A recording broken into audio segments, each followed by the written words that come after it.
আমার ইজ্জত বাঁচাতে বা জীবনটা বাঁচাতে একটা ব্যবস্থা নিয়েছে, কিন্তু আমি তো ফিরে আসবোই ইনশাল্লাহ। আমার মৃত্যুদণ্ড দিয়েছে, আমি পরোয়া করি না, আমি আসবো, সময় হলে আসবো। তবে তার আগে এতদিন তারেক জিয়া, খালেদা জিয়া, তাদের এত নাম শুনেছেন আপনারা, তাদের আমলটা একটু দেখেন। কারণ না দেখা পর্যন্ত তো আপনারা বুঝবেন না। যেমন ইনুস সম্পর্কে যখন আমি কিছু বলতাম তখন কেউ বিশ্বাস করতে চাইতো না। 2018 সাল থেকে সে চক্রান্ত করে যাচ্ছে। 2007 সালে নিজে দল করার চেষ্টা করেছে। 2011 সাল থেকে তার চেষ্টাই ছিল কিভাবে আমাকে ক্ষমতাচ্যুত করবে বা হত্যা করবে। 24-এ এসে পেরেছে। সে 11 সাল থেকে যেটা চেষ্টা 24-এ এসে করতে পারলো। তারপর যখন বেঁচে আছি, ইনশাল্লাহ একদিন বাংলাদেশে আসবো। বাংলাদেশের মানুষের জন্য ঠিকই আবার আমরা উন্নত জীবন দিতে পারবো, এ বিশ্বাস আমার আছে। ভোট একটা হলো, ভোটে ভোটাররা ভোট না দিলেও 59% ভোট পড়ে গেছে। 3.5 ঘন্টা পরে 14% ভোট, আর তারপরে পরে 59%। কাজে কি হারে চুরি! আওয়ামী লীগ আমলের ইলেকশন 14, 18, 24 নিয়ে প্রশ্ন যারা তোলে, তাদের কাছে আমার প্রশ্ন যে এই ইলেকশনটা কেমন হলো দেখলেন তো? ভোট কারচুপি কাকে বলে? আমাদেরকে বলা হতো দিনের ভোট রাতে, আর এখন আমরা কি দেখলাম?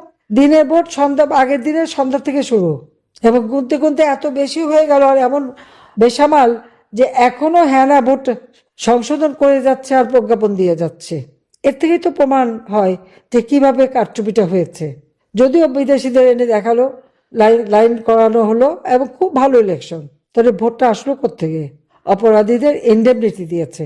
এই ইনডেমনিটি প্রত্যাহার করে প্রত্যেকটা অগ্নিসন্ত্রাসকারী, এই খুনিদের বিচার করতে হবে, এবং এই মুহূর্তে আওয়ামী লীগের উপর থেকে ব্যান তুলে দিতে হবে, সমস্ত বন্দীদের মুক্তি দিতে হবে। আগামী 7 মার্চ এবং 17 মার্চ, 26 মার্চ, 7ই মার্চ জাতির পিতার সেই ঐতিহাসিক ভাষণ, যে ভাষণ ইউনেস্কো কর্তৃক, জাতিসংঘ কর্তৃক বিশ্ব প্রামাণ্য দলিলে স্থান পেয়েছে, যে ভাষণ সারা বিশ্বের 2500 বছরের যত ভাষণ জনগণকে উদ্বুদ্ধ করা, তার মধ্যে সর্বশ্রেষ্ঠ ভাষণ 7ই মার্চের ভাষণ। 17 মার্চ জাতির পিতা বঙ্গবন্ধু শেখ মুজিবের জন্মদিন, আমরা শিশু দিবস হিসেবে উদযাপন করি। সেই শিশু দিবস হিসেবেই এটাকে উদযাপন করতে হবে, সেই উদ্যোগটা নিতে হবে। 26শে মার্চ আমাদের স্বাধীনতা দিবস।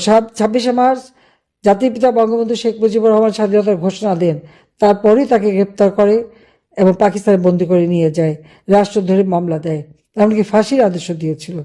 কিন্তু এর মধ্যে পাকিস্তানি হানাদার বাহিনী আমাদের মুক্তি বাহিনী এবং মিত্র বাহিনী, ভারতীয় বাহিনীর কাছে সারেন্ডার করে। কাজে জাতির পিতা মুক্তি পান, ফিরে আসেন দেশে। কাজে 26শে মার্চ আমরা যথাযোগ্য মর্যাদার সাথে উদযাপন করব।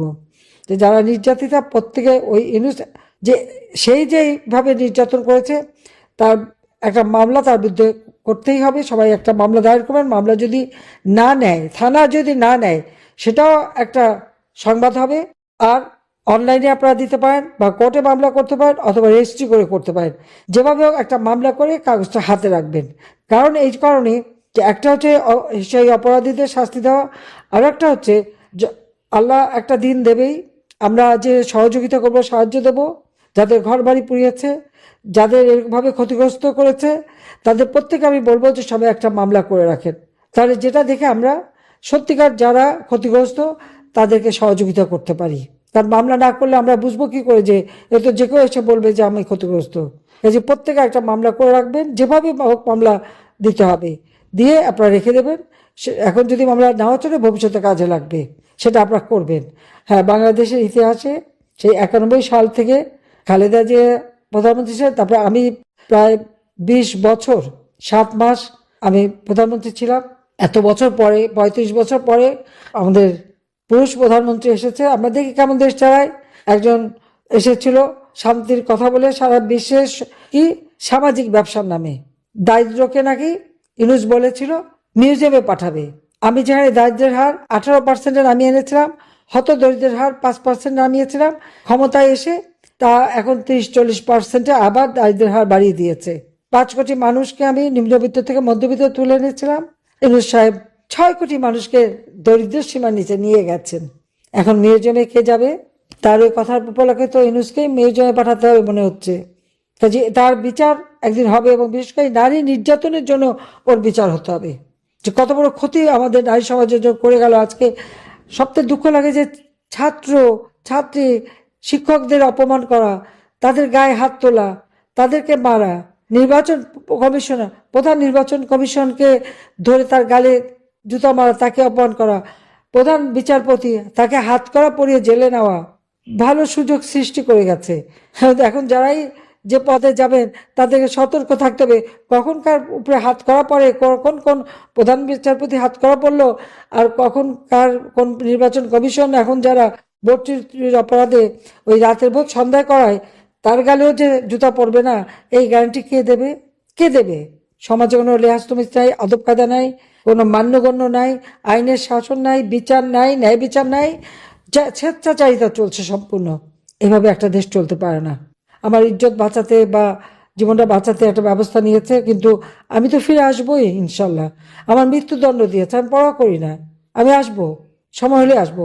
তবে তার আগে এতদিন তারেক জিয়া, খালেদা জিয়া, তাদের এত নাম শুনেছেন আপনারা, তাদের আমলটা একটু দেখেন, কারণ না দেখা পর্যন্ত তো আপনারা বুঝবেন না। যেমন ইনুস সম্পর্কে যখন আমি কিছু বলতাম তখন কেউ বিশ্বাস করতে চাইতো না। 2018 সাল থেকে সে চক্রান্ত করে যাচ্ছে। 2007 সালে নিজে দল করার চেষ্টা করেছে।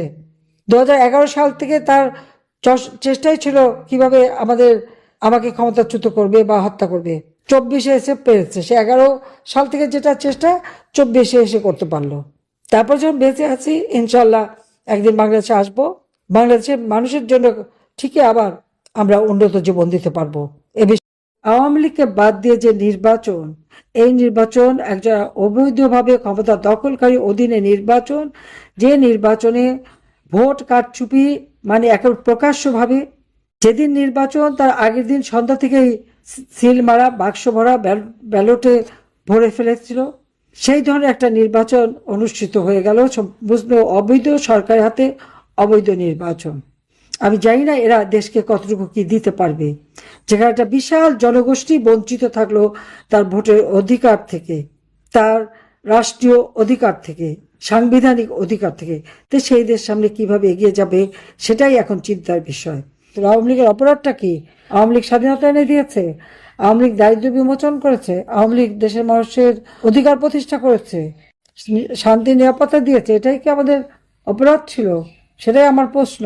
ইলেকশনের নামে একটা প্রহসন খেলে যে নির্বাচনে আওয়ামী লীগ অংশগ্রহণ করতে পারে নাই, যেখানে আওয়ামী লীগের ভোট 53%, সেই আওয়ামী লীগকে বাদ দিয়ে ইলেকশন করলে আর বাংলাদেশের 50 ভাগের অধিক ভোটারকে বঞ্চিত করে নির্বাচন করলে সে নির্বাচন কখনো বৈধ হতে পারে না। অবৈধ সরকারের হাতে নির্বাচন অবৈধই থেকে যায়। আজকে দুর্ভাগ্য, বাংলাদেশে আওয়ামী লীগকে নির্বাচন করতে দেয়নি, তার নির্বাচন নামে যে খেলা, যে সরকার এসছে তার উপর দেশের মানুষ কোনো আস্থা বিশ্বাস রাখতে পারে না। একমাত্র আওয়ামী লীগই পারে বাংলাদেশের মানুষের ভাগ্য পরিবর্তন করতে, আওয়ামী লীগই পারে দেশকে উন্নত করতে, আওয়ামী লীগই পারে বাংলাদেশের জনগণের শান্তি নিরাপত্তা দিতে, উন্নতি দিতে এবং অর্থনৈতিক সমৃদ্ধি দিতে। তিল তিল করে 15টা বছর যে দেশটাকে গড়ে তুলেছিলাম, মাত্র 1 বছরের মধ্যে সেই দেশ ধ্বংস। তবে আমার দৃঢ় বিশ্বাস, বাংলাদেশের জনগণের প্রতি আমার আস্থা বিশ্বাস আছে, কারণ এত অপবাদ, এত বদনাম করা সত্ত্বেও যখনই নির্বাচন এসেছে এবং যখনই সার্ভে করেছে দেখা গেছে আওয়ামী লীগ, এমনকি আওয়ামী লীগ 53% ভোটার আওয়ামী লীগকে সমর্থন করে। এত অপবাদ, এত কিছুর পরেও, নির্যাতনের পরেও, কারণ মানুষ আওয়ামী লীগকেই চায়, আওয়ামী লীগের উপরই তাদের আস্থা। এবং বাংলাদেশের মানুষ জানে যে একমাত্র আওয়ামী লীগই পারবে তাদের জীবন মান উন্নত করতে। আমাদের সকল অর্জিত অর্থনীতি সম্পূর্ণভাবে ধ্বংস, ব্যবসা বাণিজ্য সব দিক থেকে বাংলাদেশ যখন এত বেশি মানে সমৃদ্ধশালী ছিল, আজকে সেটা সম্পূর্ণ ধ্বংস করে দিয়ে গেল। আমার শুধু এটাই দুঃখ লাগে যে দিন রাত অক্লান্ত পরিশ্রম করে এই লাখো শহীদ, যাদের রক্তের বিনিময়ে আমরা স্বাধীনতা পেয়েছি, আমার ভাষা শহীদ, যাদের রক্তের বিনিময়ে আমরা মাতৃভাষায় কথা বলার অধিকার পেয়েছি, আজকে তাদের অবদান সম্পূর্ণভাবে ভুলুণ্ঠিত। আজকের বাংলাদেশ এখন অন্যের কাছে করুণা ভিক্ষা করার দেশ হয়ে গেছে। এই দেশটিকে ধ্বংসস্তূপে পরিণত করে দিয়ে গেল সে অবৈধভাবে ক্ষমতা দখলকারী, ম্যাটিকুলাস ডিজাইনের মাধ্যমে যার ক্ষমতা আরোহণ, ডক্টর মোহাম্মদ ইউনূস। এরপর নির্বাচনে আজকে যারা এসেছেন তাদের হাতেও আমরা দেখেছি অতীতে জঙ্গি বাহিনীর সৃষ্টি, গ্রেনেড হামলা, বোমা হামলা, দুর্নীতিতে বারবার চ্যাম্পিয়ন, এই তো ছিল আমাদের ইতিহাস। কিন্তু এই বদনাম থেকে আমরা বাংলাদেশকে শান্তির দেশে উন্নীত করেছিলাম। সকলের সাথে বন্ধুত্ব, কারোর সাথে বরিতা নয়, এই নীতি আমরা অনুসরণ করেছিলাম। কিন্তু আজকে সবকিছুই শেষ হয়ে গেছে। তবে আমি দেশের মানুষ আপনাদের বলবো, আপনাদের সাহস আছে, শক্তি আছে। আমাদের অগণিত নেতা কর্মীকে নির্যাতন করা হয়েছে, হত্যা করা হয়েছে, ঘর বাড়ি ব্যবসা প্রতিষ্ঠান জ্বালিয়ে পুড়িয়ে ছারখার করে দেওয়া হয়েছে। আজকে ছাত্র, শিক্ষক, আইনজীবী, সাংবাদিক, বুদ্ধিজীবী কেউই রেহাই পায়নি। এইরকম অবস্থা তো আমরা কখনো চাইনি। বাংলাদেশ হবে শান্তিপূর্ণ দেশ, বাংলাদেশ হবে শান্তির দেশ, উন্নত দেশ, এবং বাংলাদেশ হবে সারা বিশ্বে একটা বিশ্ব হিসেবে গড়ে উঠবে, উন্নয়নের রোল মডেল হিসেবে। ইনশাল্লাহ আবার আমরা দিন ফিরে পাবো, আমি বিশ্বাস করি। শহীদের রক্ত বৃথা যায় না। যে সংগঠন ক্ষমতায় থাকা অবস্থায় 21শে ফেব্রুয়ারি শহীদ দিবস ঘোষণা করলো, শহীদ মিনার গড়ে তুললো, আজকে তারাই যেতে পারবে না। এর থেকে দুঃখের আর কি হতে পারে? তবে এই অন্ধকার কেটে যাবে, আবার বাংলাদেশের মানুষ সগৌরবে ফিরে আসবে, এই বিশ্বাস আমার আছে।